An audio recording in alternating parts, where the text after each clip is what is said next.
بسم الله والصلاة والسلام على رسول الله صلى الله عليه وسلم. النهاردة إن شاء الله الأهلي هيلعب الساعة 6 مساء مع مديامة بطل غانا في كوماسي في دوري أبطال أفريقيا الجولة الخامسة. هيلعب الساعة 6 مساء زي ما قلنا على قناة بين سبورت رقم 6. طب التشكيل المتوقع إن شاء الله: حراسة المرمى مصطفى شوبير، خط الظهر من اليمين للشمال محمد هاني، محمد عبد المنعم، ياسر ابراهيم، علي معلول.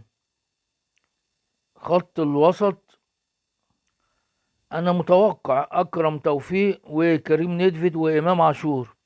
ممكن المدرب يكون اختياراته غير كده، لكن ده اللي انا متوقعه.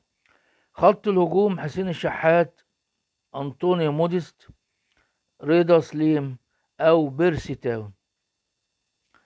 الاهلي عنده 6 نقاط في المركز الاول.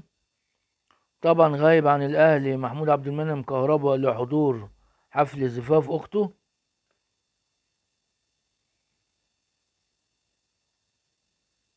وان شاء الله بالتوفيق للنادي الاهلي ان شاء الله.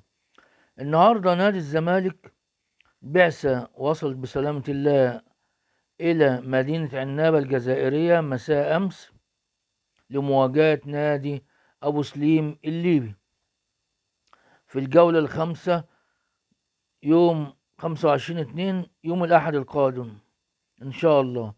ترأس البعثة كابتن أحمد سليمان عضو مجلس إدارة النادي والمشرف على كرة القدم. قائمة اللي سافرت مع البعثة تضم: حراسة المرمى محمد عواد، محمد صبحي، عبد الرحمن نفاد. الدفاع: عمر جابر، حمزة المسلوسي، حسام عبد المجيد، ياسر أحمد وأحمد فتوح. خط الوسط: نبيل عماد دونجا، محمد أشرف رؤى، ومحمد شحاتة، ومنتيابة، وأحمد حمدي، ومحمد ومجدي محمد عاطف محمد عاطف، وإيهاب ياسر، مصطفى شلبي، شيكابالا، نيمار، زيزو. وفي الهجوم سيف الجزائري، وأوباما، وناصر ماهر. بالتوفيق إن شاء الله للناديين الكبيرين في جولة الخامسة لدوري الأبطال. الأهلي دوري أبطال أفريقيا، والزمالك